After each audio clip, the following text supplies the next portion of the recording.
Hello, and welcome back. I'm Robin. I'm still your bonkle. Welcome back to my channel. I hope everyone had a lovely Halloween. I hope everyone continues to feed into their spoopy soul, because soon the merry season will be upon us, and I'm not ready. Today I'm going to be reviewing Mike Flanagan's The Fall of the House of Usher, episodes 5 through 8. And I'm going to give my overall opinions and some words of wisdom, let's call them.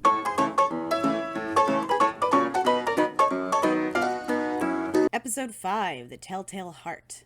The Telltale Heart is a story about a man who is living with an older man. They're both unnamed. The man starts to decide that even though the older man has done him no wrong, because he has a milky eye that won't stop looking at him, he decides to kill him. After killing the old man, he dismembers the body and hides it under the floorboards.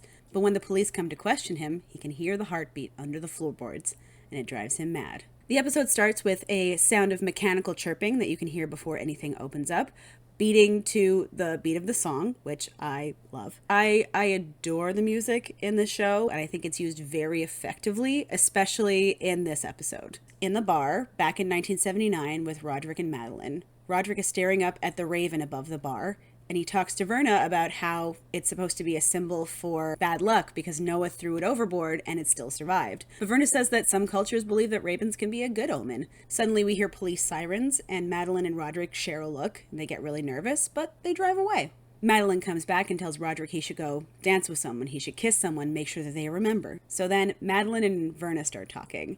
And this is a really great conversation because you can really see that Verna and Madeline have a connection of some kind. Verna says to Madeline, "Thank God he has you."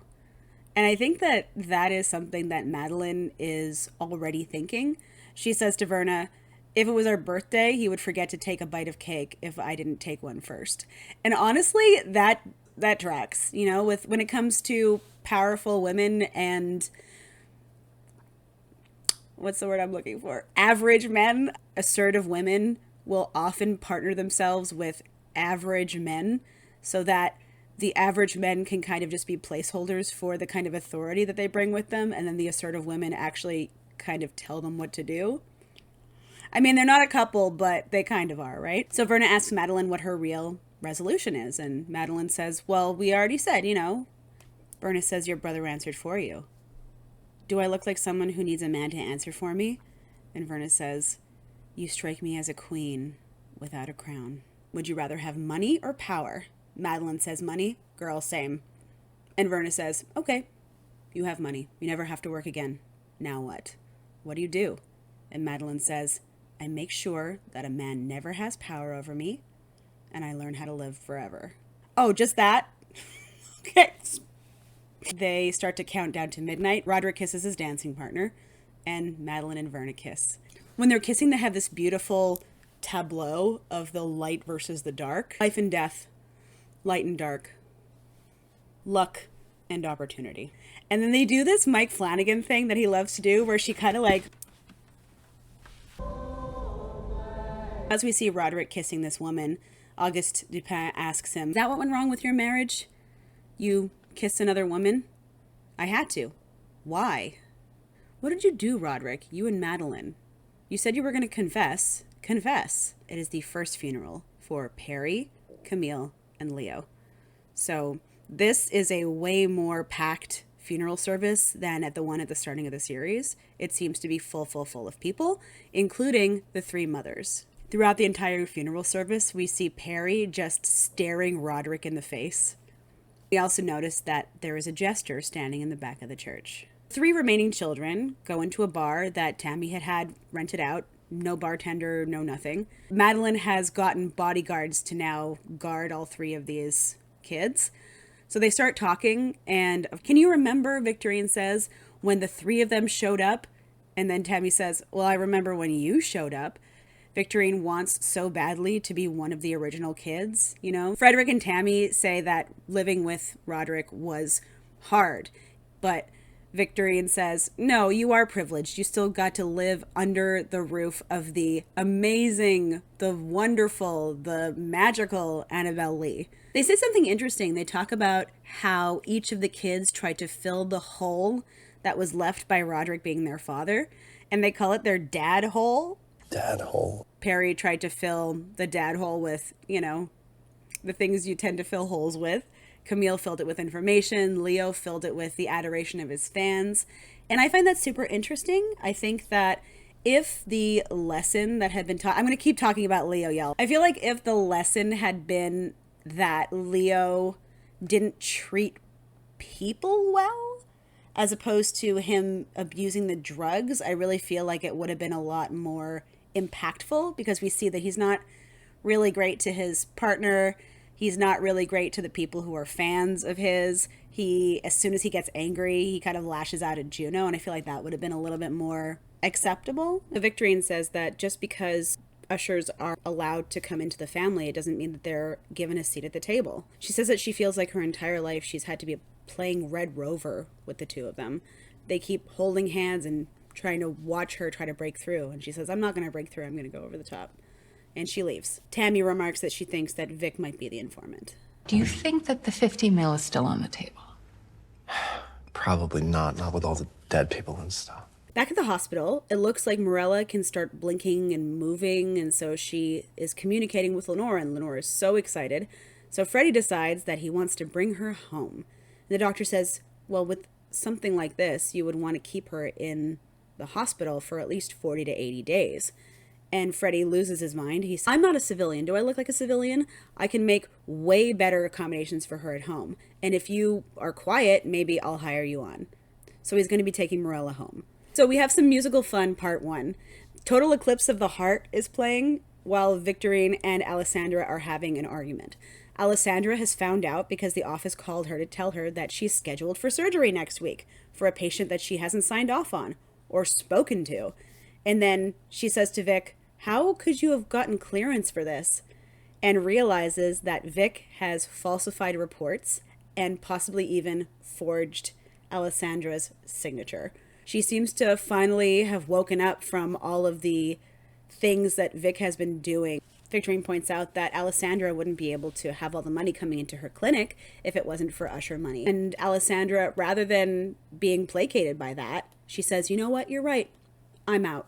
And Victorine says, well, you signed an NDA, you can't tell anybody.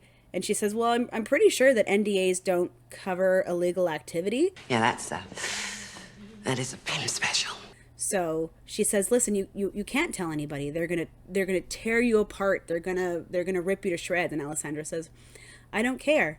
So Victorine throws a miniature toilet. It looks like a toilet. I don't know why. It's a little, is it like a pot? There's nothing in it. It seems like the next day, and Victorine is calling Alessandra to apologize. She wants to smooth things over with her, but Alessandra isn't picking up the phone. And this is where we first get the mechanical clicking beeping noise. At first she thinks it's the smoke detector, so she takes down the smoke detector. Alan comes into the office, and Vic asks how she got past Kevin Costner in the hall. See what you did there. So Mads is coming to check on the study because it's really important. Wink, wink. So if I haven't made it clear by now, the heart mesh that Vic is working on is directly related to Roderick's ability to survive longer with the codicil. It has live diagnostics and helps with blood vessels. So this would help with the regulating of the blood in the brain that causes some of the symptoms of codicil, as well as the deterioration of them causes death. So that is why everybody has been really focused on it. And I'm not sure if I actually mentioned that in the last episode, but that's why it's been so important. So we start hearing the sound getting louder and louder as Mads is talking to her, but we're not really sure where it's coming from at this point. So Dupin and Pym are in a judge's chambers waiting for him to come in. Dupin looks at Pym and says, you know, I see the resemblance. The Pym Reaper. If only we had a beach and a chessboard. Asks Pym, why do you do what you do? You are so good at it. You could do literally anything. Why do you do this for the Usher family? And Pym says, I wouldn't be where I am today if it wasn't for Roderick Usher. Neither would you, by the way. I mean, okay, I wouldn't be where I am today if it wasn't for being disabled, but that isn't necessarily a good thing. Pym asks for continuance, Those of you who don't watch The Good Wife or law procedurals, basically that means that they're going to put the trial on hold. They'll come back to it at a later date. And so this greatly angers Dupin because basically this is what they do. They take the time that they push the trial either to dissolve the case or to wait for everybody to lose interest, et cetera, et cetera. So he's very against this. And Pym says, well, you know, the Usher family is clearly under attack. And so if you just tell us who your informant is, we'll gladly not get a continuance. And it's inferred that he decides not to do that. So they end up getting a continuance. And so Roderick asks Dupin, finally, okay, well, it doesn't matter, right? So who is the informant? There was never an informant. Oh, I'm impressed, Augie.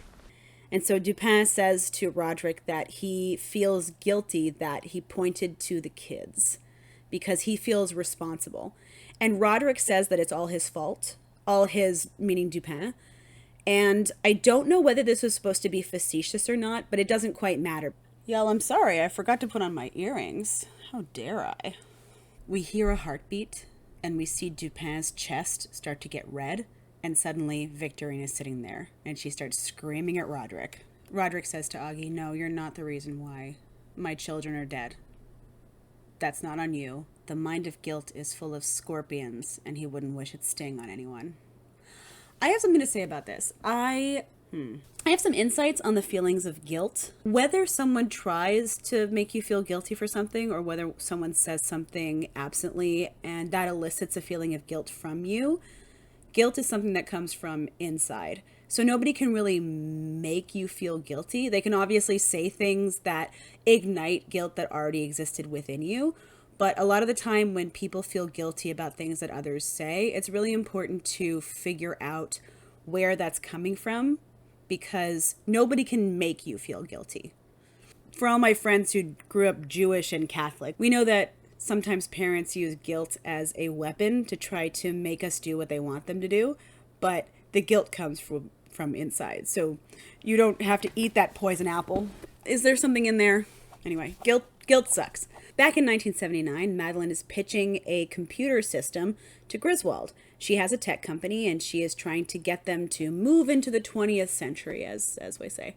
He doesn't actually take her seriously. He asks her how she takes her coffee in the morning, and her answer is perfect.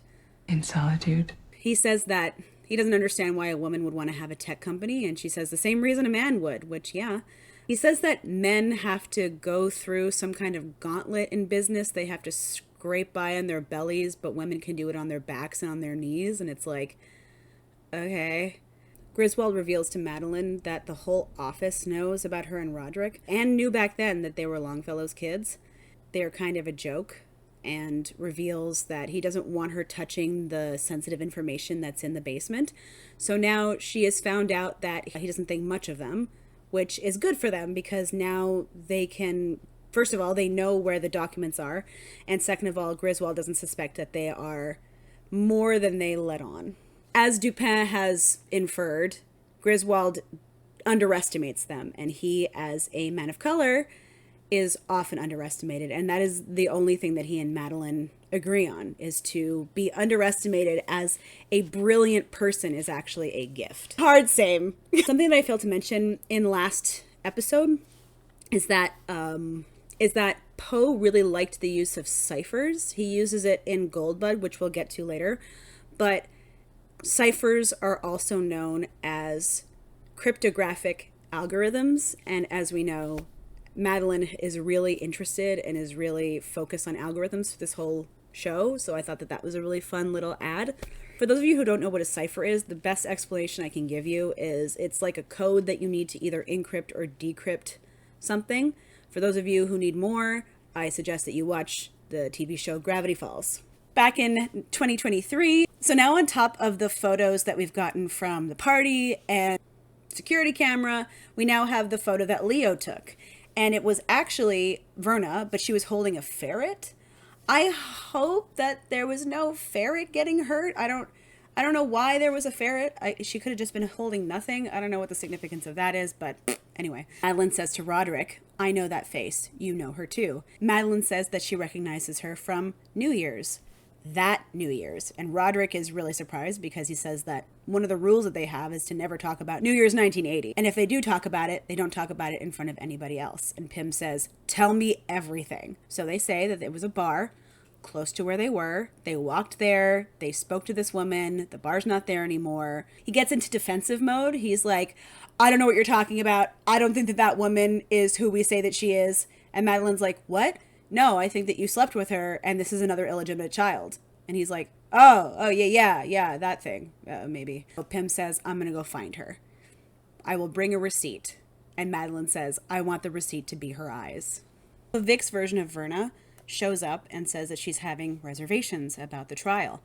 And we keep hearing this unknown noise get louder and louder and louder.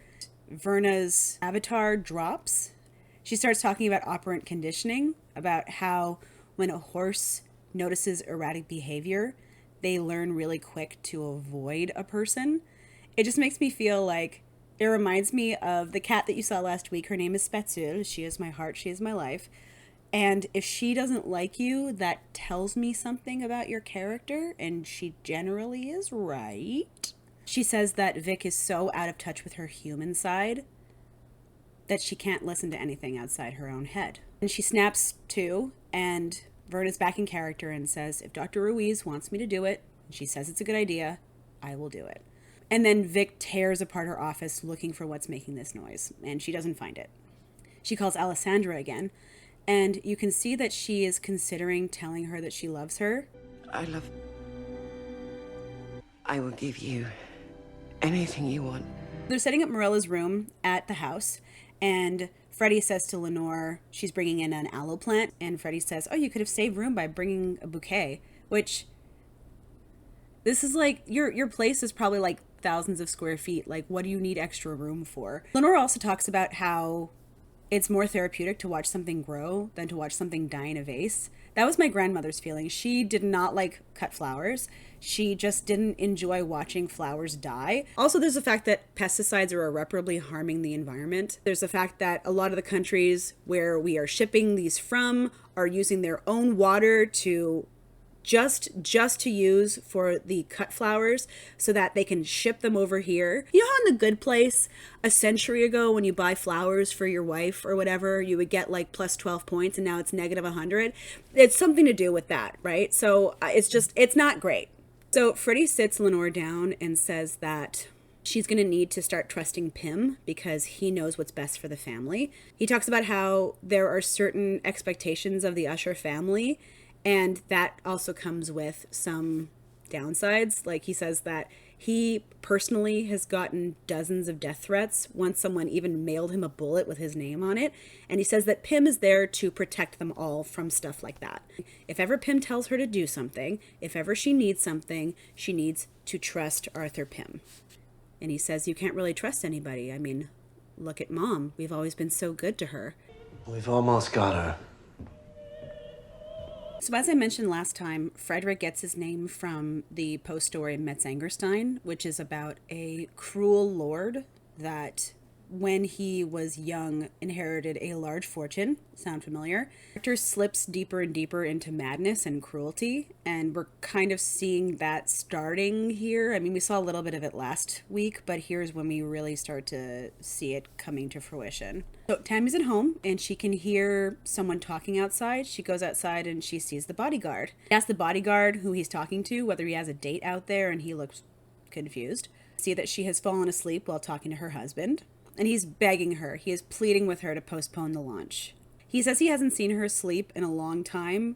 Quote, horror movie long. I glean from this that none of the kids have been sleeping this whole time, which explains why Leo was having so much trouble sleeping even when he was taking all those drugs. So it's starting to really affect them in a very big way. So he asks her, please postpone the launch. And she says no. He says, do it for me. And that makes her laugh. And she confesses to him that she doesn't actually care about him, that she never really loved him, that she married him for his brand. She said that she had a list. It was between him and Yogi Johan, and that's why they met at VidCon. She said it was fun until the got boring. I guess that's why they're bringing in the sex workers. That seems to really upset him. And then he changes his tactic. He says there's no brand without me.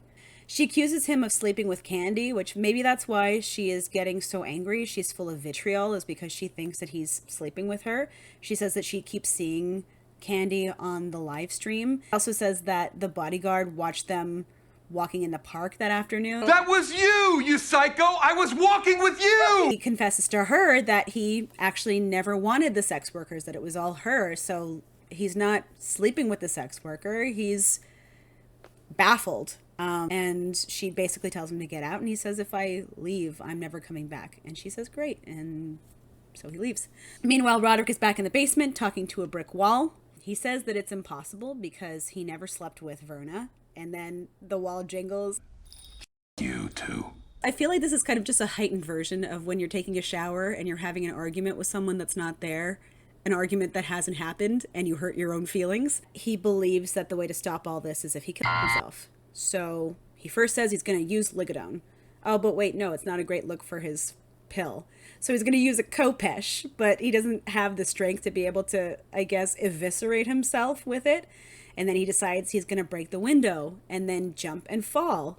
And there's this beautiful cinematographic, there's a great cinematographic shot where you see the entire floor fall as though he were jumping out the window, which is super cool. Just do it. Don't be a coward. Just do it. Cut to him not having done it and going to see Vic at her house.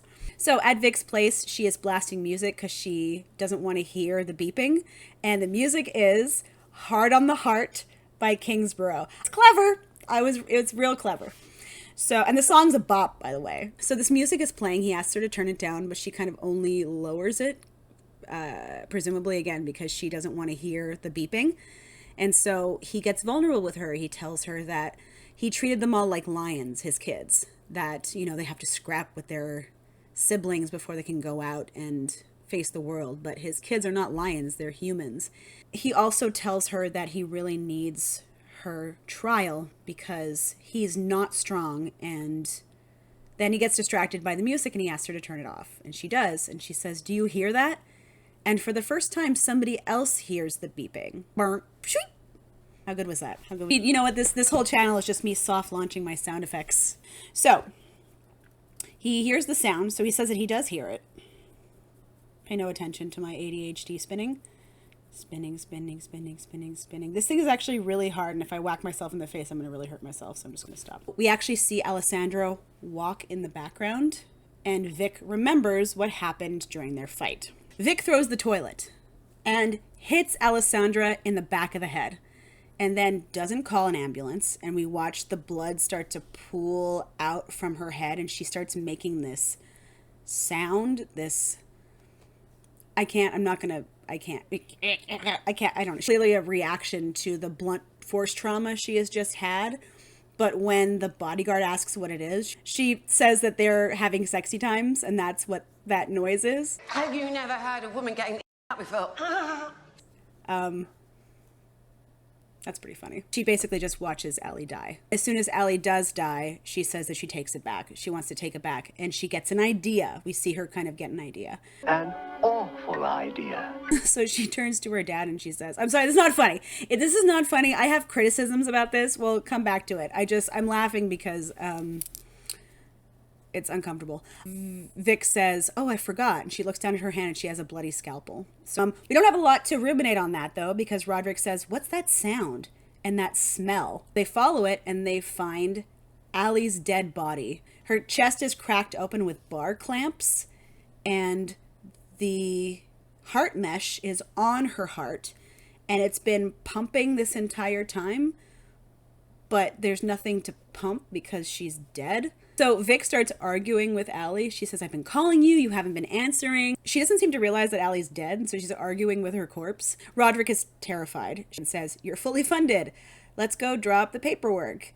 Because he seems to know that she is unhinged. And she's like, no, I'm not going to drop the paperwork until she, Allie, agrees to cooperate and be a team player. And he says, well, she's quite dead. And then she realizes, oh, that's why. Is because it's making this noise because it's on a useless heart. So we just need a working heart. And then what happens is interesting because it looks like Vic is already unhinged and it looks like she's already considering stabbing herself. But I think that at this moment, it seems like the Raven has possessed her because she says, I wish you just jumped to Roderick. She stabs herself and then snaps out of it, looks at Roderick and says, Daddy? And then falls dead. Episode 6, Goldbug. Goldbug is a story about an adventurer who finds a gold-colored bug and believes that the bug is going to bring him to great fortune. He finds a secret message and it leads him to said fortune. So Poe was really excited about cryptography, about code breaking, and so Goldbug is one of the stories that he uses that very heavily. Tammy's picking out an outfit for the launch, and she picks the only outfit in her closet that isn't brown or beige, so good choice. She falls asleep while washing her face, which, again, girl, get some sleep. So she's making tea, but she kind of zones out throughout, and when she zones back in, it's the next stage has already been done. Anybody with ADHD hard relate to this scene. So she's editing the script to remove Bill, but she zones out again, and when she comes back to, this script is just full of script lines that resemble no TV and no beer make Homer something something. No TV and no beer make Homer something something.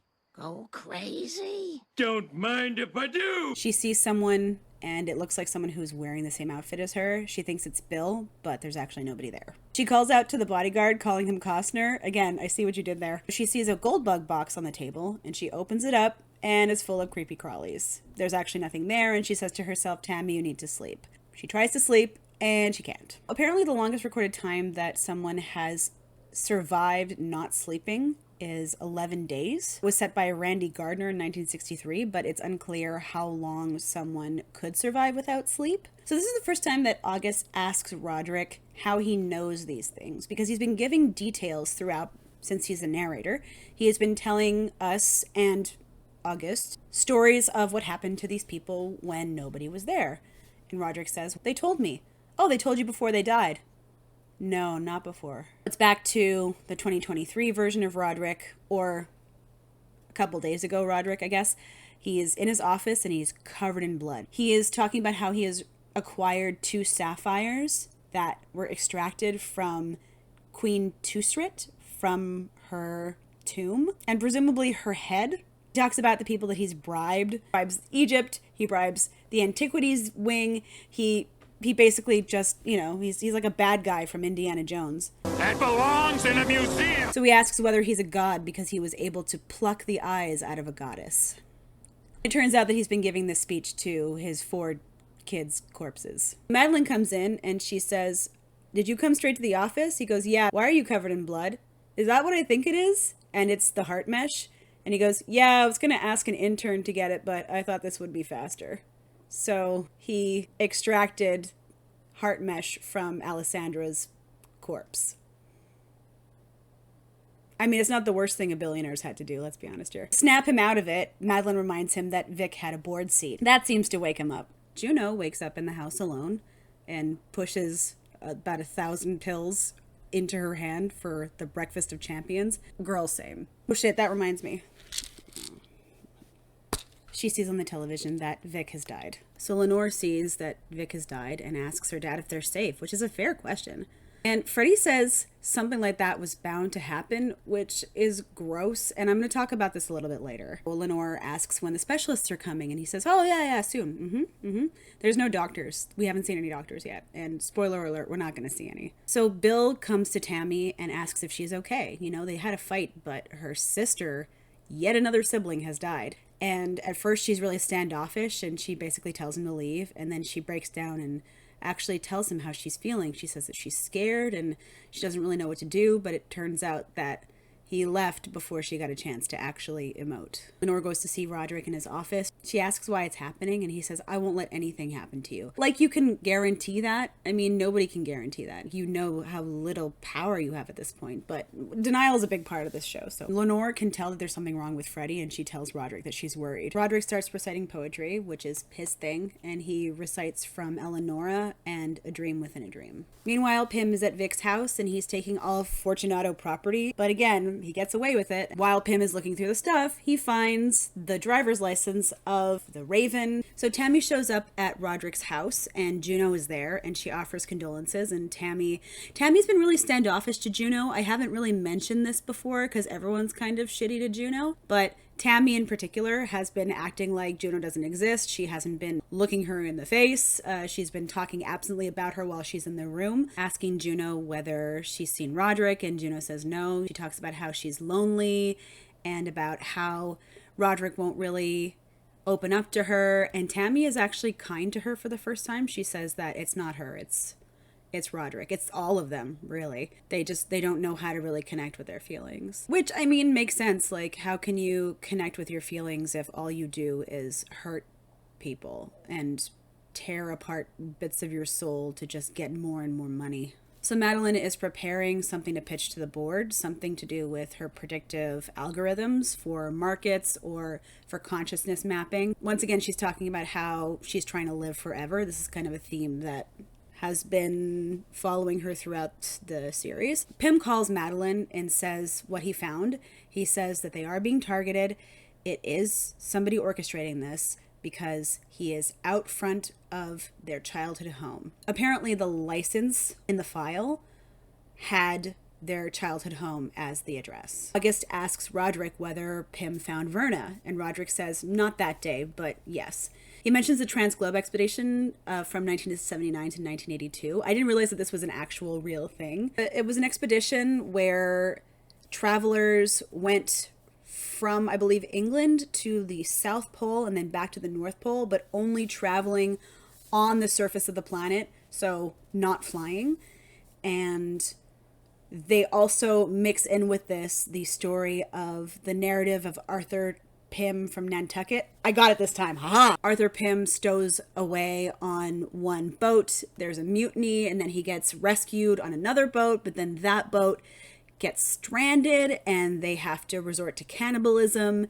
They also go to the topmost part of the planet that they called Ultima Thule, which means highest point in Greek, if I'm not mistaken. In this universe, Arthur told the kids when they were young stories here and there, but he never finished the story, and he talked about going to this place called Ultima Thule from the book. The narrative of Arthur Pym of Nantucket is the first novel that Poe finished. According to Pym, there is a place in Ultima Thule that resembles the poem Dreamland, where there are these creatures that exist outside of space and time. It's full of specters, ghosts, ghouls, those kinds of creatures. August recounts that he remembers the Trans-Globe expedition because it was in 82 and he was unemployed at the time. Thanks to you. And then the window bursts open and then we see Tammy in that gorgeous green dress. By the way, that color is absolutely stunning. And she's walking across the glass. I used to get really uncomfortable watching characters walk across glass in shows and movies, but then I found out that the glass is made out of sugar, and for some reason that makes me feel a lot less icky about it. So that's my gift I give to you.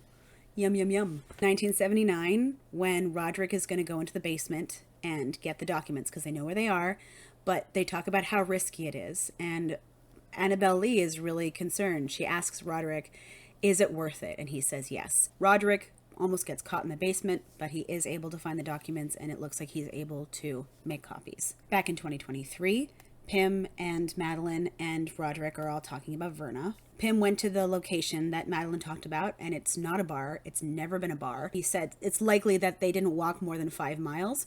There are no bars in the area that share that description. They didn't find any bartender that looked like that. Pym says that he used Madeline's algorithms along with facial recognition software, and he was able to find photos of Verna with David Koch, Zuckerberg, Gina Reinhardt, with Prescott Bush in 1944, Randolph Hearst, Vanderbilts, John Francis Queenie, who in 1901 founded Monsanto. Roderick is like, okay, whatever, it's just like Photoshop, right? Like if I can do that. Pym says it's someone trying to make it look supernatural. Madeline says, you know, it might just be exactly what we think it is. And they call her crazy. And men have called me mad, but the question is not yet settled whether madness is or is not the loftiest intelligence. That is a Poe quote. So Lenore and Maury are watching the tail end of The Pit and the Pendulum. That one's coming. Maury talks for the first time and she tells Lenore that she loves her, which is so sweet. So Lenore is super excited and she tells Freddie that she's talking again.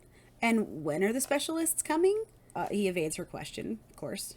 Freddie brings a photo from their wedding into the room and he snorts his cocaine. He's been snorting cocaine like almost nonstop this entire time, which would lead into that same theory I have about them not sleeping, because if he's smoking all the cocaine, like he probably wouldn't even notice he's not sleeping. And he's spooning some stuff into a beaker. A beaker? Is that a beaker? What are those things? This is a test tube beaker. Yeah, a beaker. Me. And he says, oh, I'm so glad that you're talking again, but if you're talking, you're lying. Then he asks her how long she was sleeping with Perry. And she looks at him and she says, no. And he injects something into her IV, and it is the nightshade paralytic. The story Morella is actually named after a type of nightshade called moral. So that's where this M-O-R-E-L, not moral like moral, but morel or moral. Morel. So you can tell that she's getting scared because her heartbeat starts to amp up because you can hear it on the heart monitor. He's like, it's important that you're aware. So can you hear me? Can you see me? And she kind of looks at him and kind of blinks and he goes, okay, good, perfect, great. Back in the basement, Madeline goes down and asks him why he's there. And she says, listen, Goldbug is about to launch. You need to come up. You need to support your daughter. And of course, he's too busy freaking wallowing. And then he asks her if she hears bells, and she slaps the taste out of his mouth. She says, your daughter needs you. And he's like, whatever, she's fine. She's surrounded. It's like, she doesn't need you for, just like, obviously you can't protect her. She needs your support, but whatever. I mean, if he knew this, then I feel like a lot of this, whatever. It's about to be the Goldbug pitch. Madeline and Tamerlane are talking, and these are the two characters that kind of mostly mirror each other. Tamerlane says that she misses Bill, and Madeline says, you're not going to miss him. There's nothing that he gives you that you can't get somewhere else. And she talks about how her first husband was really fun to ride and how she thought that she missed him, but not really. And she talks about how they broke up because he wanted kids. And Tamerlane says the same thing. She's like, why do they always want kids? Men, when they think they're immortal, all they want to do is f***. And when they figure out they're going to die, all they want to do is I mean, fair. She gets a 5 minutes heads up. Thank you, 5. She hears the introduction and then hears and sees someone. She can't see their face, but with her hair and her clothing, talking about Goldbug. So she rushes out and says, what the fuck are you doing here? But she was hallucinating. It was just the moderator introducing her. So she tries to clumsily come back from that. So she starts giving her pitch and you can see Madeline mouthing the script, which is kind of sweet, right? Actually change your life. She keeps using terms like built, which makes me feel like that's probably from the old script because that was his brand. His brand was Bill T. Wilson. That's like a fun little Easter egg in there. Then she sees Verna wearing the same outfit as her with the same hair, or Candy would be her avatar, sitting behind Juno, and she looks at her and says, What are you doing here? Just super proud of you. It's time for everyone to open their Goldbug boxes. So every single person has an individual product for themselves, like skincare, hair care. This whole thing is supposed to be this overarching beauty health regimen. Watch.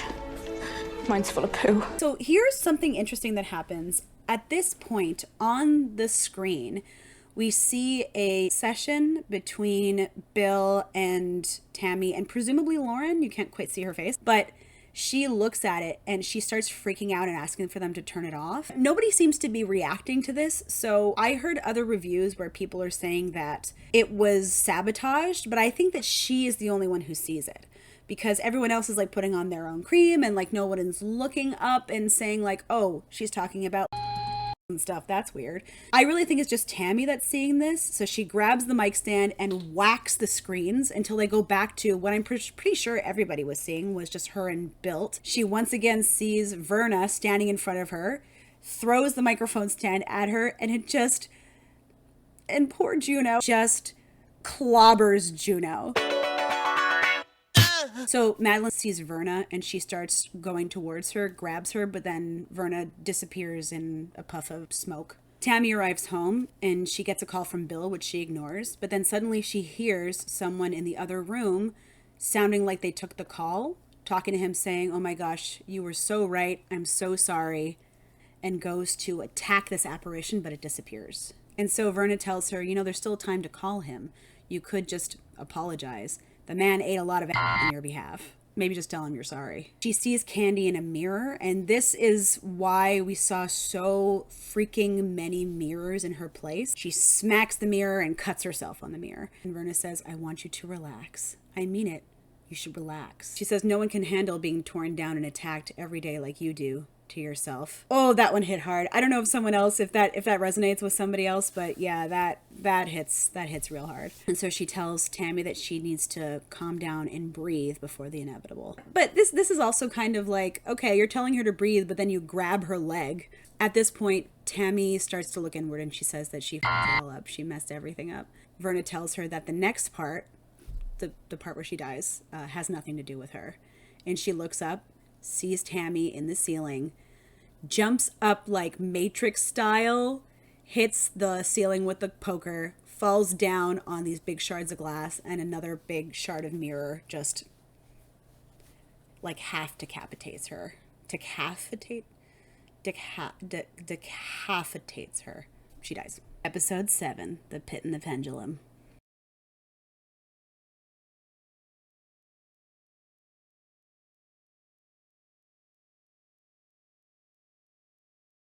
This is my second favorite episode in the show. My first favorite is episode 2, The Mask of the Red Death. The Pit and the Pendulum is a story about a man who gets arrested and convicted during the Spanish Inquisition. Nobody expects the Spanish Inquisition! And he is thrown in a cell. The cell has a pit in it, and at one point he gets strapped to a table where there is a large pendulum swinging from the ceiling that, as it gets closer, threatens to cut him in half. The story has a lot to do about claustrophobia, about this impending feeling of fear, and I think that Freddy's character embodies that nicely. The episode opens with a shot of a cat clock with the eyes going back and forth and the tail swinging back and forth, which is foreshadowing for what's going to happen later. Young Frederick is playing with a firefighter car. Oh my god. Fire truck? A fire truck. Okay, so if ever it looks like I don't know a word, it's because I don't. I speak 4 languages, but because I have ADHD, sometimes I can't find the word in any of them. So, fire truck. Freddy's playing with a fire truck and it's making noise. And Roderick and August are preparing for the deposition. Freddy keeps making noise and Roderick eventually just snaps. Annabelle comes in and Roderick says, "Well, Frederick was making noise." She says something that I actually really love and I think I'm going to start using. Kids make noise, Roderick.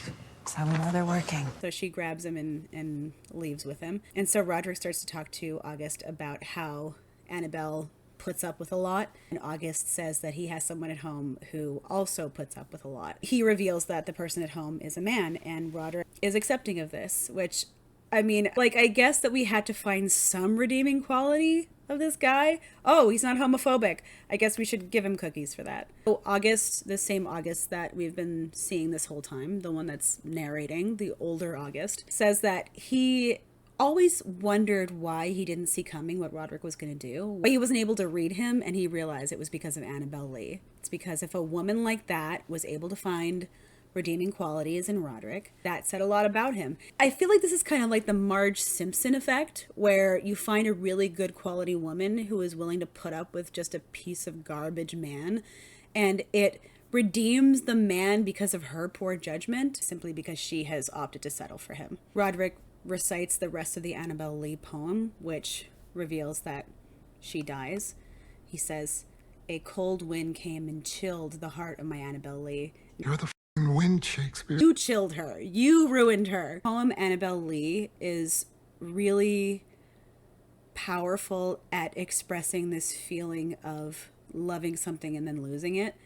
And that was something that really stayed with me when I was younger. August says that he used to say that there was no such thing as a good usher, but there was. It was Annabelle Lee. And Roderick says, Anne Lenore, she is the best of all of us. Everything with Annabelle Lee without the broken heart. Roderick is freaking out post Tamerlane dying, saying, how did this happen? There were bodyguards. There were 100 people in that room. And Madeline says that she tried to grab Verna, but she came apart like cold steam. And Roderick doesn't want to hear it. And so they talk about how there's going to be a board vote. Frederick is the swing vote. I just got it. He's a swing vote, like a pendulum. So they have to make sure that Frederick is going to vote the way that they want him to. So Roderick has Pym call him in. So Pym and Madeline are alone, and she says that she wants to try to take the company into a new direction. She's going to have Pym tell the board that they're going to move away from the drugs. They're going to rise out of the ashes of Roderick's failure and become a tech company, a map consciousness, live forever, that whole thing. Pym says that it must be really hard for you to say that. It's the hardest thing I've ever had to say out loud. And I believe her. She looks really pained, sometimes that even when you know that you're making the right decision for somebody, you can still feel guilty. Back with Freddie and Maury, that one wedding photo has been blown up many, many times in different sizes, some of them across many different pieces of paper all over that room, very like serial killer-esque. He paralyzes her again. He says that he fell in love with her smile. He was standing alone and she came up to him and she smiled so genuinely. And when he'd asked her later on why she did it, she said it was because he looked like he needed a friend. And he had. And that day, the business section of the Times, the headline read, "From Ruthless to Toothless," because he had just taken over the board seat from another board member. So he asks her whether she sees him as toothless too. He gets a phone call. He says, don't go anywhere. Okay. Freddie goes in the office and Roderick, of course, just yells at him. This is your only child, right? This is the last child alive. He's your only kin.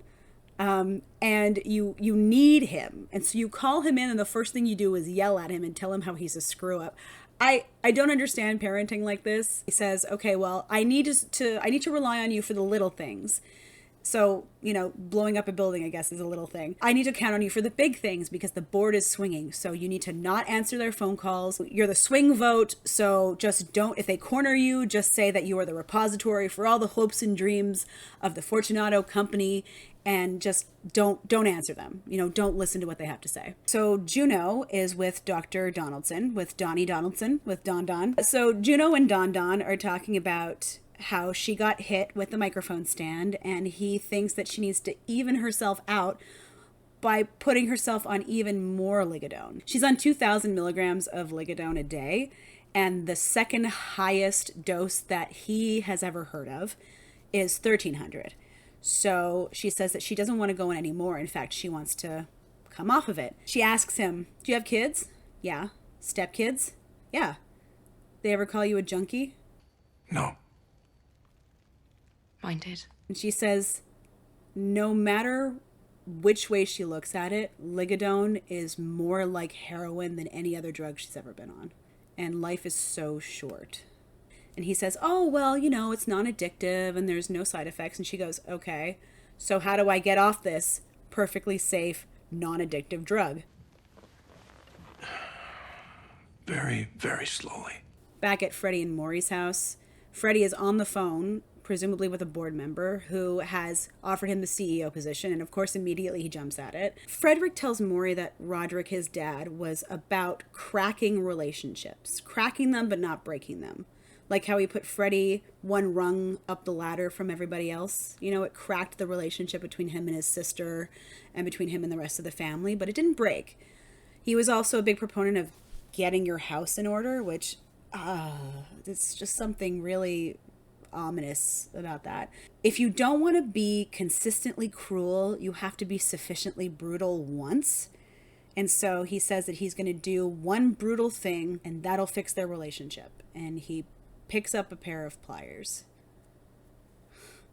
He rips her teeth out and puts it into an Altoid box. He gets a phone call before leaving and he threatens to pull the guy's teeth out with pliers. Subtle. He says that he'll try to find the wedding ring when he goes back to the venue.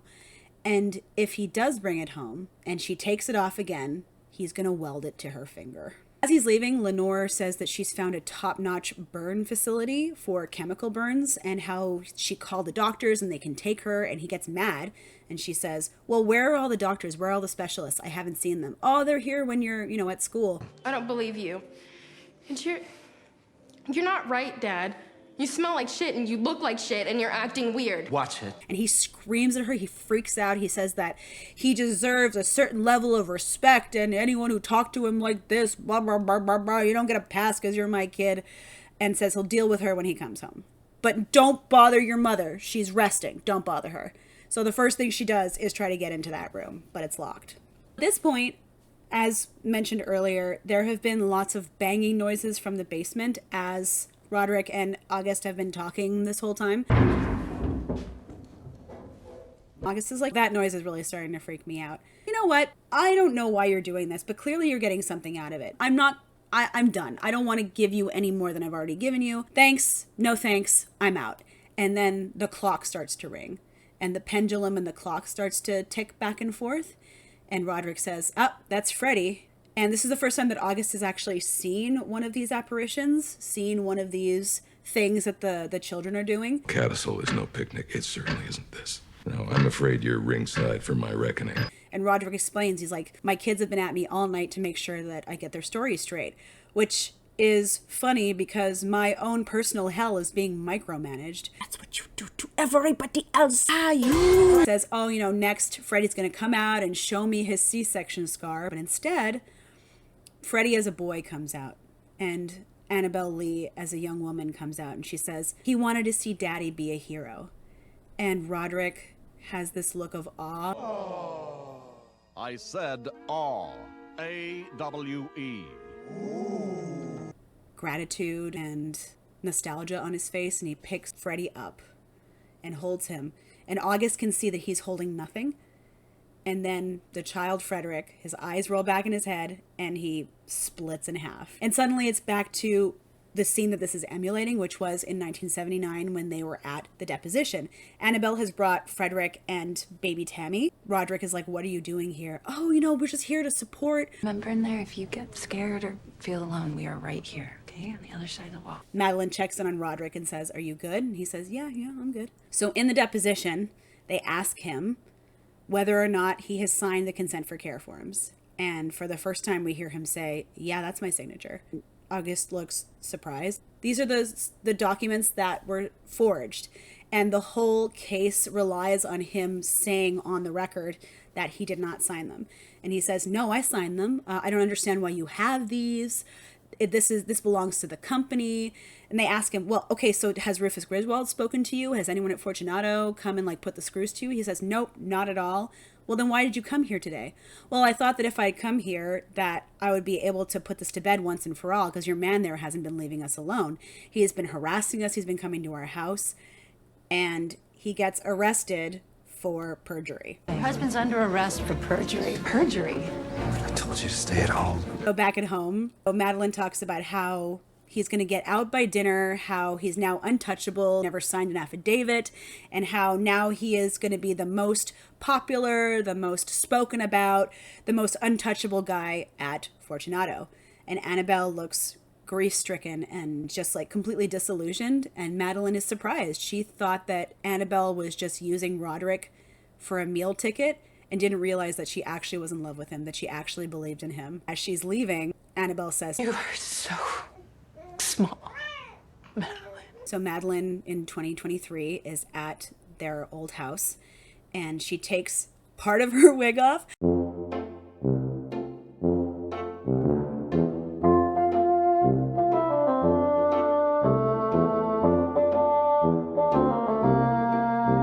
This whole time, it's very, very obvious that she has this giant, bump it wig.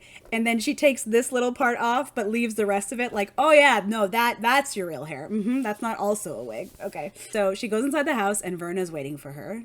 Verna says, oh, these two chairs are for the boys later, because it's where they've been sitting this whole time. Roderick has been coming here for the last couple of weeks, drinking and crying, and, it's so sad to see a man reduced to such a cliche. Madeline tries to negotiate with her. First, she starts asking, and then she starts demanding, and Verna says, there's my Cleopatra. We can sort this woman to woman. I'm not a woman. Relatable. Madeline says, you know what I am. You are a collection of elaborate masks in orbit of a stunted heart. And that pisses Madeline off so much that she snaps her neck. That was cruel. I apologize.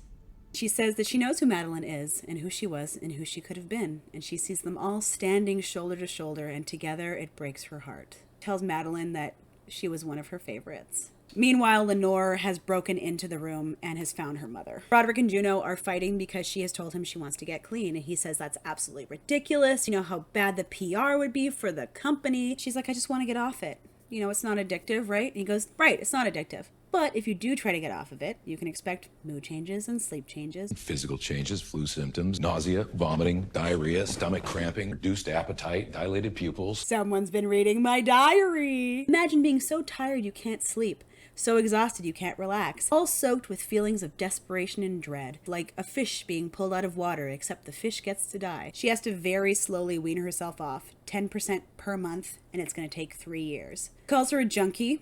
She says that he's a monster, and he says, oh no, I'm not the monster. I'm Victor Frankenstein. You're the monster. You are a body on a slab, and I flipped the switch, and Ligadon was the lightning, and then you got up. It's alive. You were like a flower, and Ligadon was like water. You just soak it up. It's so beautiful. How could I not marry you? And she says, I've had a really hard life, and I thought that that's what you saw in me. I thought you saw the struggles and the fight and who I really am. I will take 3 years of hell over a lifetime with you. Yes! Verna is still talking to Madeline in their childhood home, and she calls herself a witness to suffering. And she says that she's going to offer her some clarity. So she tells her that Roderick in the other life would have been a poet, because that's where his talents lie. It makes sense. You can see up until this point that he has had really fanciful way of speaking, and that tracks, but he would have been a poor poet. It's not clear whether he would have stayed with Annabelle or not, but we don't really get to find out. And she says that she's going to give Madeline some clarity. The clarity, I'm not certain what the clarity is supposed to mean. There have been a lot of different opinions about this. I take this to mean that you're going to see the city by the sea soon enough because you are in fact going to die. Madeline says, I thought you were offering clarity. And Verna replies, let it steep a moment. It'll come to you. So that to me is like, you'll see that. You'll see what I'm talking about when you die, which will be soon. Frederick arrives at the building. They say that they're ready to go. He says he needs 5 minutes and a radio. So, grabs the radio, goes inside. He says to Morella somewhere out in the ether, you should have died here, honey. It would have made you an honest woman, which gross. He takes a snort of his coke, unzips his zipper, tells Perry to rest and pee, and then starts to pee on the floor. And then collapses. And when we see Verna is there, dressed like a construction worker. That's the Nightshade paralytic. You went a little crazy back there. Strictly speaking, I try to never intervene this directly, but the flyers got me thinking. Fuck it. And so we see what happened back when he was talking to Morella. You saw his eyes go a little bit hazy, but we didn't see what was going on. Yeah, you good? More. More. More. It was the Nightshade paralytic, so he keeps spooning it into the bag. So Morella, when she was staring at him, she was watching him put Nightshade paralytic into his own cocaine. Verna turns on the radio, says, start the music, in Freddy's voice. Swing it. And so it starts. She tells him that in the other life, he would have been a dentist, and that made what he did worse somehow. There's no need to panic. There's no need to worry about what's around the corner. You've been scared your whole life. And now you get to put that down. It's here, Frederick. I'm finally here.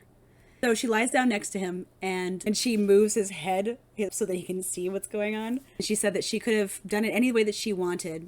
He could have had a heart attack in his car, which the cocaine would have teed up nicely. He could have gotten hit by a bus. But something about pulling his wife's teeth out that made her feel like this was the most appropriate. Rock falls down into a swinging bunch of cables and starts swinging towards him like a pendulum. And we watch it get closer and closer. And Verna says to him, He did you wrong, Freddie. You only ever wanted to be loved by him. You only ever wanted his approval. And it's still no excuse. The pendulum starts swinging closer and closer, and then it just starts hacking away at his midsection. Normally, this is where the episode ends, but we have a little bit of an epilogue. Roderick is in the basement again. Madeline comes to see him, and she says, Freddie's dead. It's just the two of us now.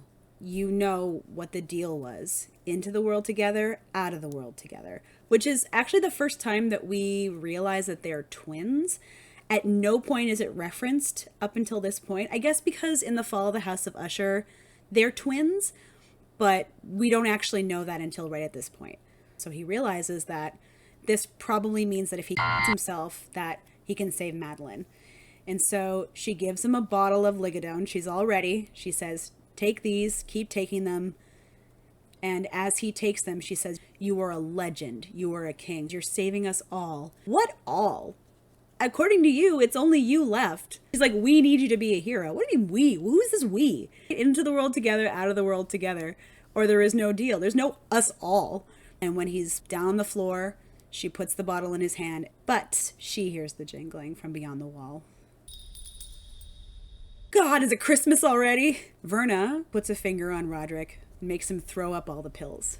I can't let you out that easy. Episode 8, The Raven. The Raven is a poem about a man lamenting his lost love when a raven comes in through the window. The raven taunts him and mocks him when he says that he wishes to see his long-lost love, Lenore, again. It haunts him with the one word that it recites over and over, nevermore. We open right after the raven has made Roderick throw up the pills that he was trying to take to kill himself, and she says, sorry, I can't accept your resignation. This is a really fun way for death or for fate or whatever you want to call the raven to say you're not going to die today. So she says she could understand why Madeline would think that if he killed himself that she would be spared, but it's bad faith. She says that there's only a couple of transactions left. And then she says that there's an opening bell being rung by a representative of Fortunato Incorporated. It's like the wall is starting to collapse. There's dust falling, or like something from beyond the wall is trying to get out. The raven disappears, and Roderick turns around, and we get another beautiful jump scare of that same jester. Pym is talking to Lenore. There are cops at the house, and he says that they're going to tear up her statement because she shouldn't have given it before he showed up.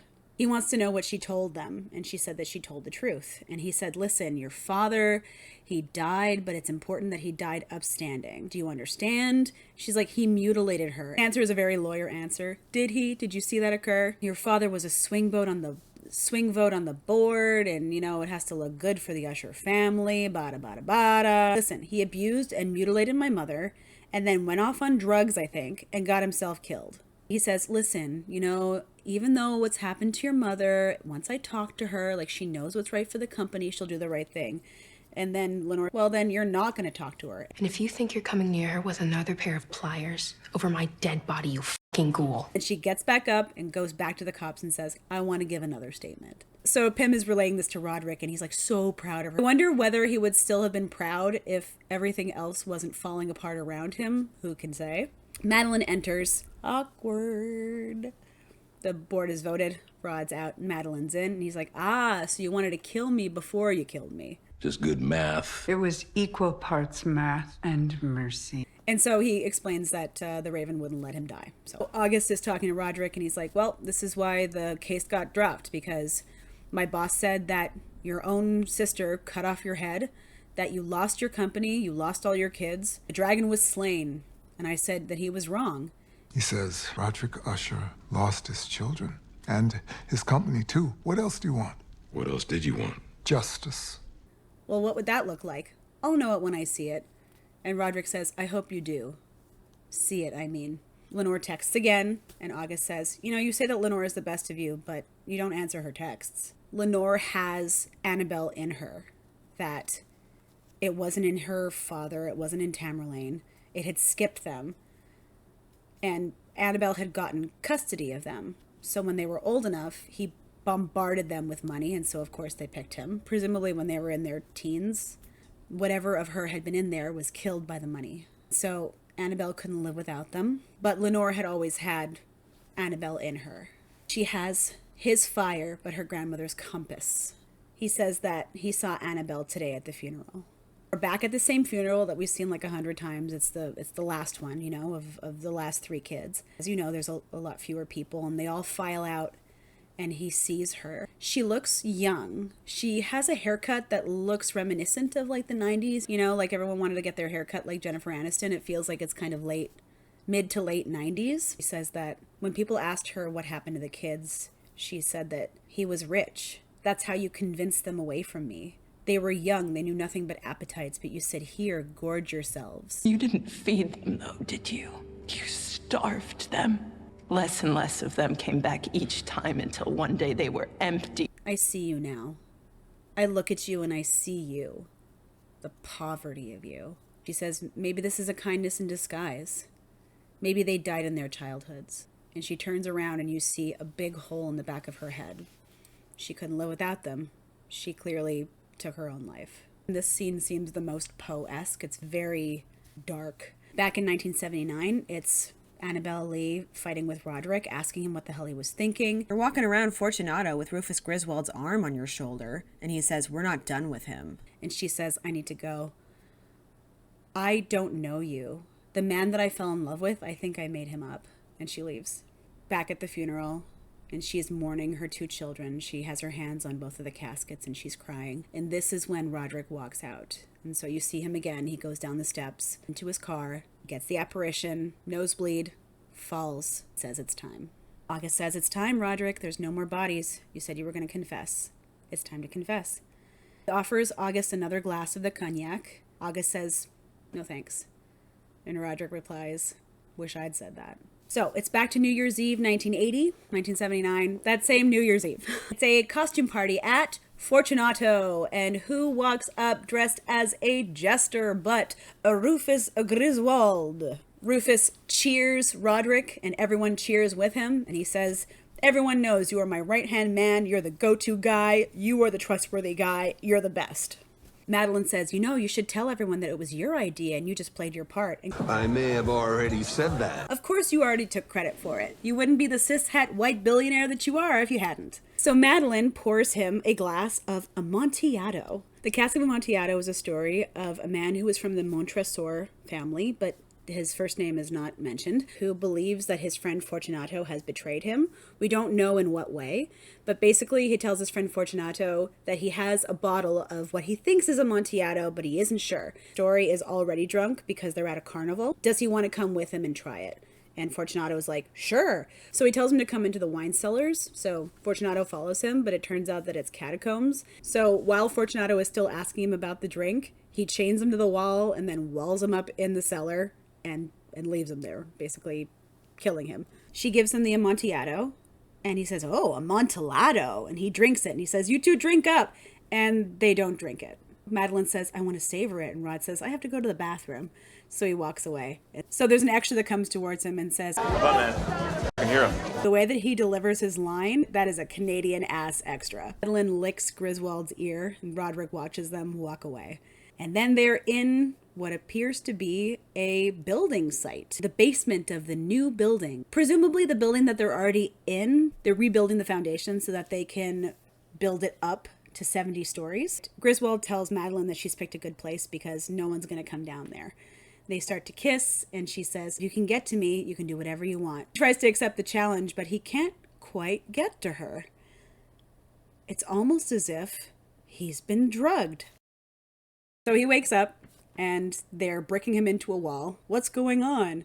What's happening? And they just keep bricking him in. As they're walling him in, they explain that Roderick is primed to take his spot and that he has been sloppy. And so he's like, well, what do you want me to do? You want me to confess? And they're like, nope, we want you to die. I can't even tell if they're doing a good job of bricking this guy in. For those of you who have triggers, like audio triggers, this sound to me was the audio equivalent of chewing on tinfoil. Beware of that. I was not a huge fan. And so as this is going on, we get to see Griswold go through the 5 stages of grief. Denial. Seriously, what is this? Anger. Hey! Bargaining. Madeline, you should come work for us. How does VP sound? Depression. Acceptance. They put the mask back on his face, Madeline puts a brick in front of him that says, "You are so small." Come on, Madeline. You're smarter than that. Did you have to steal Annabelle's line? So they finish walling him in, and you can hear the jingling from beyond the walls, and that's what this jingling has been this whole time. It is the bells on his mask. Says to Madeline, kind of thought he would be louder. And then she says that he won't survive till morning because of the cyanide. So they also poisoned him, and the workers won't be back for another week. She says that they need to find a second location. She'll tell everyone that they had sex in his car and that he drove away, and the two of them are going to go to something simple, like a neighborhood bar. And then another great music cue, Pink Floyd's Another Brick in the Wall plays. It's so good. It's after New Year's. The bar is closed down. It's just the two ushers and Verna. And Madeline is saying that she would never want to serve at some man's pleasure. It doesn't matter what you get. It doesn't matter if you get a fur coat or trips to the Cape. She does not want to be subservient to a man. Verna asks Madeline, what if you could get all the luxury in the world? What would you do? What would you give? And Madeline says, okay, well, our mom always told us stuff like that. You know, fairy tales, the meek will inherit the earth. The world isn't like that. She says, oh, you're a killer, aren't you? You're a couple of killers. Their response is, we wouldn't say that. Verna hits them with, well, you killed Rufus Griswold tonight. What would you call that? What if I said I could guarantee you'd get away with it?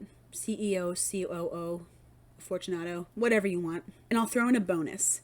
No legal consequences. Guaranteed you won't get convicted of anything your entire lives. You can do whatever you want with the company. Be altruistic, be charitable, or don't. I just want to see what you would do. And she says, you can feel it. We're sitting outside of time and space. This is a reference to Dreamland. So Roderick says, well, what would it cost? Our souls? And she says that there's no such thing. But even if there were, you two sold them tonight one brick at a time. You get everything that I just said, and the price is deferred. Let the next generation foot the bill. How is this different from any other boomer parent? She says, just before you would die, Roderick, just before you would have died anyway, your bloodline dies with you. And then Madeline says, oh, well, just hypothetically, how long would he live? He? Not we? No, dear. You two die together. Into the world together, out of the world together. I like symmetry. Says that he would live a long time, longer than any other usher man before him. But when the curtain falls, they all take a bow together. Every usher that exists today and every usher yet to come will live a privileged life and leave together. You have a deal. You have a deal. So she pours them each a glass of, oui, mes amis, c'est un verre de Henri IV du Dognon Cognac. She says that you drink this on the best night of your life or your last night on Earth. This is the drink that he's been drinking the whole series. Lynn says, oh, we should settle up. And Verna, remember when she said, buy now, pay later? So they leave and turn around, and the bar is gone. Roderick says that by the time they got home, it didn't feel real. And then over the next couple of days, they were so worried about someone finding Griswold that they decided that it was a folie à deux. It was a story made up by two people. August replies, you said that Pym found her? Yep. Where? The same place that she'd been the whole fucking time. This is one of my favorite scenes in the whole series. Verna walks into the house and Pym steps forward with a syringe, injects her with it. She falls down and starts to gasp. He wraps her up in a tarp, takes a pump of his Ventolin. God, I'm getting short of breath just watching that. And then Verna shows back up and is clapping, saying, oh my goodness, that was so masterful. I had the best seat in the house. And she apologizes for him. She's like, you've got your little car outside. I had to come in and I had to screw with you. And so he apologizes to her and she says, oh no, it's no problem. I set you up. She steps on the body and there's nothing inside. It just... She asks if Pym remembers her, because during the Transglobe expedition, when he said he went to Ultima Thule, she said that she had to go topside, and she knows that he saw her. Back when he went there, when there were the beings that were outside of time and space, the ghosts and the ghouls, she had been there, and they had seen each other. She talks about the Transglobe expedition as it's a giant vanity project, and how if we were to stop with all of the expeditions and this billionaire space race, and we could solve poverty and hunger... We don't. Talks about how on the Transglobe expedition that they abandoned people. They resorted to cannibalism. Pym didn't, but he saw what people were doing. And so Pym responds that humans are like a virus. I feel like someone else said that at some point. A virus. Human beings are a disease. She says that Pym has been able to benefit from the Usher's immunity deal, as it were, because she made a deal with them that they would never get convicted, and he enjoyed a certain level of immunity for that. But their bill is coming due, and he goes, Do you know when that is going to happen? Because even I have my limits. So, like, even he's fucking done with it. He's done with it. So, Camille Espana has files on everybody, and either they find it or they won't. So, you can either ride the phoenix out of Fortunato's ashes, or you can watch it fly away from a federal prison cell. And he says, well, what do you want from me? And she asks him if he has collateral, but not like physical things, you know, something that you care about, something that you love. He doesn't have any friends, any lovers, any family that he cares about. So, like, what do you have, Arthur? And he says, I don't have any collateral. Collateral's leverage, and I haven't been leveraged in 70 years of life. So, thanks for your generous offer, but I think I'll play out my hand. And so this to me means that Pym has not allowed himself to get close to anybody his entire life because he knows that it's going to be leverage and he knows how it can be used against him. And so now that he knows that this is time, he would rather have the possibility, even though he doesn't have any leverage. So either he thinks that he has nothing to offer, or he is more interested in finding something to love in prison than giving up the possibility of ever loving something, but still not being held accountable for what happened with Fortunato. So she says, this has been a pleasure. She touches his face, and it's like this tender moment, and you can see that he really responds to it. Like, as he said, he hasn't really connected with anybody, so maybe now he's open to the possibility that he might actually be able to find something to put his heart and soul into. Lenore is putting Roderick to bed after he has fainted. You know, earlier, it's time that she says that maybe not having Fortunato anymore is good for you. That place is not good. And Roderick says, I know, but it was mine. Maybe you can make it good. And Lenore's like, listen, can we just let it go? You know, we did such bad stuff. Our family did bad stuff. We need to let it go. Maybe fix things. Roderick asks her to stay, and she says, way ahead of you. And she's getting ready for bed, and Verna's sitting on her bed. She says that it's not fair that she should have to spell out what bloodline means. Your bloodline dies with you. She says to Lenore that there's a lot of stuff that she likes about her job, but this is not one of them. She is able to give Lenore comfort in the story of what happens to her mom. She says that her mom gets into the clinic and she is able to make a full recovery. She was able to inherit a large part of Fortunato that she uses to create her own charity called the Lenore Foundation, named after her daughter. Helps people, so many people. In the first 5 years, it helps thousands of people. In a decade, it's millions. And it's hard to count after that because people who are helped help others who help others. And Verna says to Lenore, this is the part that I really want you to hear. You did that. When you got her out of the house, you did that. Your decision echoes through millions of lives. And then she kills her. August is aghast. He's shocked. He says, what are you talking about? Lenore's not dead. Yeah, she is. But she's been texting you. And here is where Flanagan twists the knife. I don't want to toot my own horn, but right around episode, I want to say 4, when Roderick keeps getting texts from Lenore, I thought to myself, okay, well, first of all, Lenore is one of the most famous, tragic figures in Poe, and is from the most famous work, which is famously about how she's dead and how she's never coming back. I thought to myself, it's the AI. But what I didn't see coming was what the texts were. So the chatbot or whatever it is, the AI comes to life, but it's not working properly. And it keeps texting Roderick over and over and over. On the board, what is the most likely thing that someone would be saying over and over in a Poe-themed story? Nevermore! That's right! And here is where Roderick starts to recite the Raven. You see him holding Lenore's body and weeping and walking around the house, and how the Raven comes in and sits upon the bust of Pallas and taunts him about how his soul from out the shadow will be lifted nevermore.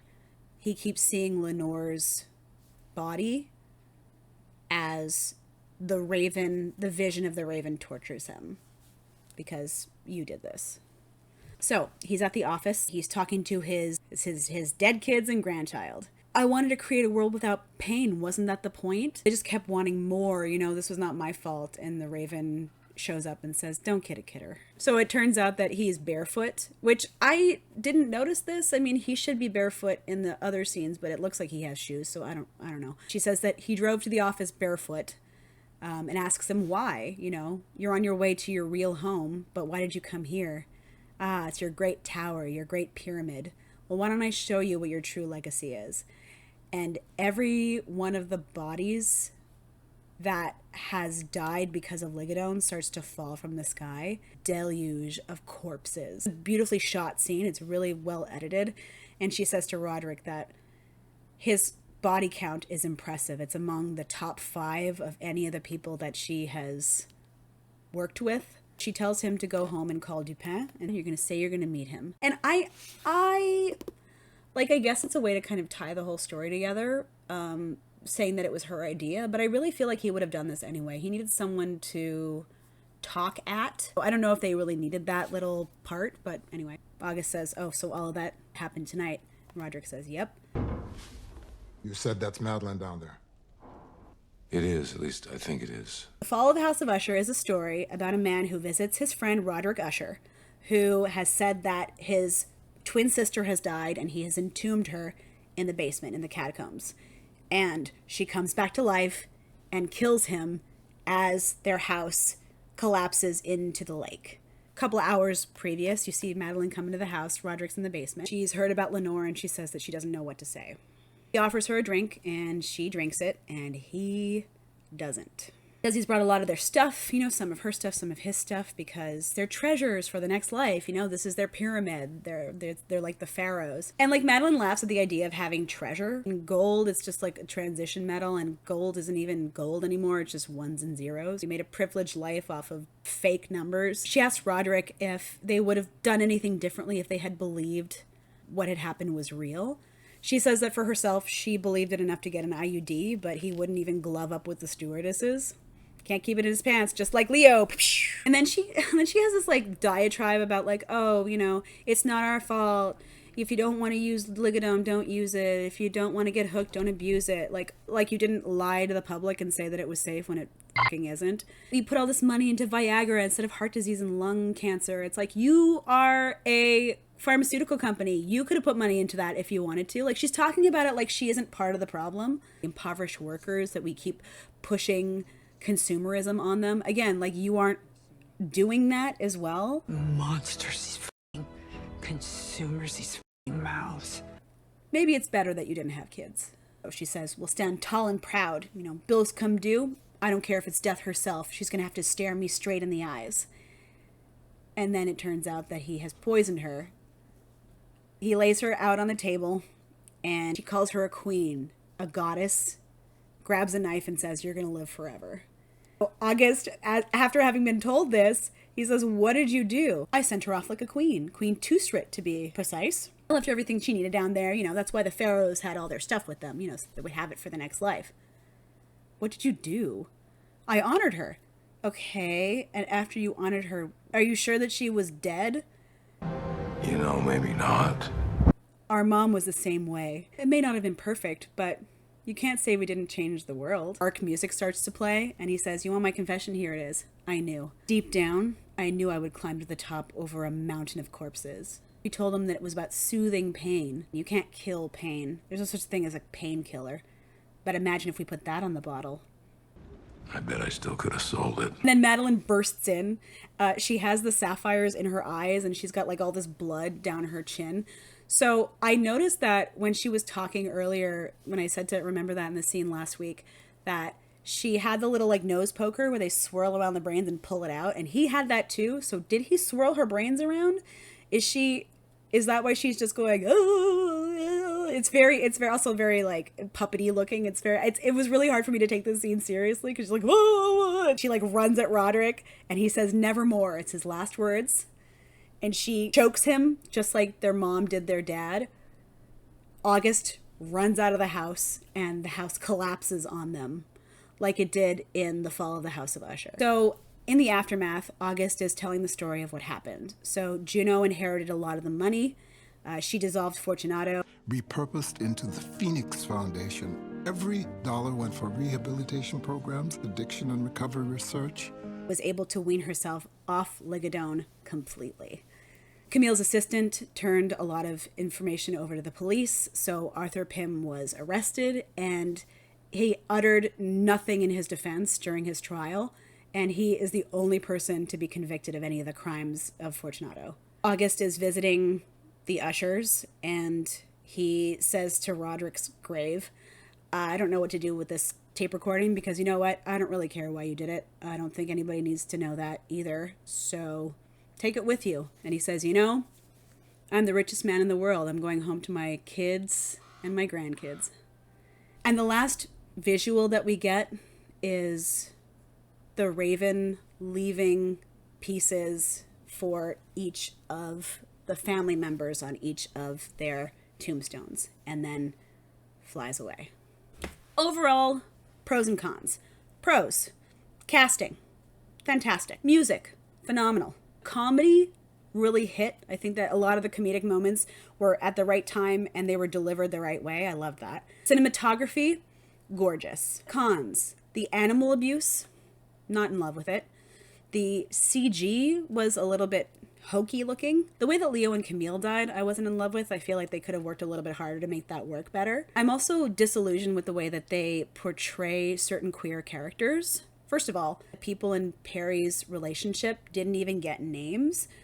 And also the bury your gays trope was really in full force here. A literary device that people have been using since the late 19th century to portray gay people, because the only way that you can exist in fiction is to die, is to push the story forward. Also known as dead lesbian syndrome, queer women killed off in movies and TV 5 times more than any of their other counterparts. Like, this could be a commentary on the origins of bury your gays trend, that it started right around the same time as Poe, but that's very doubtful. I feel as though they weren't very sensitive in their portrayal of non-traditional queer characters and lesbians, so not great.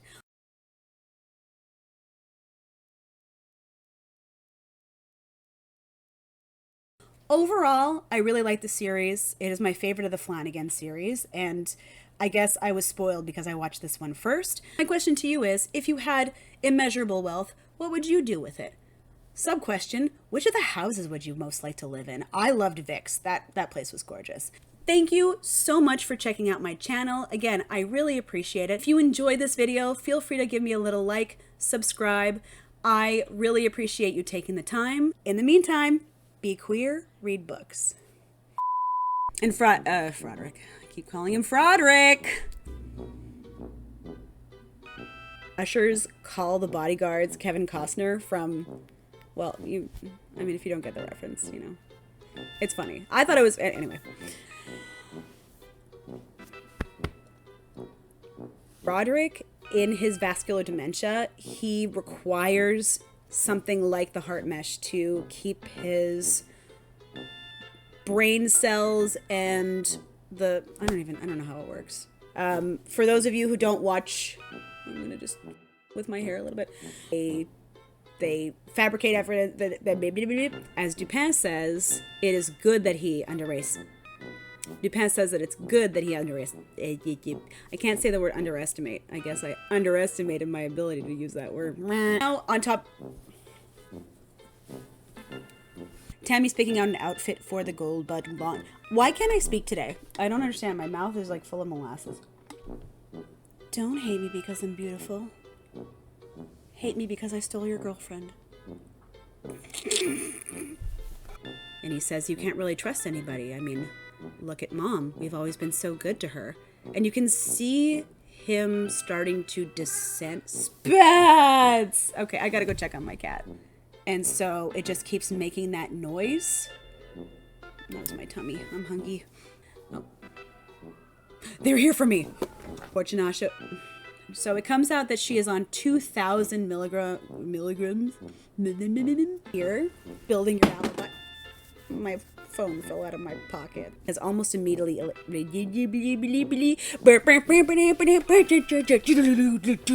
I hit myself in the face.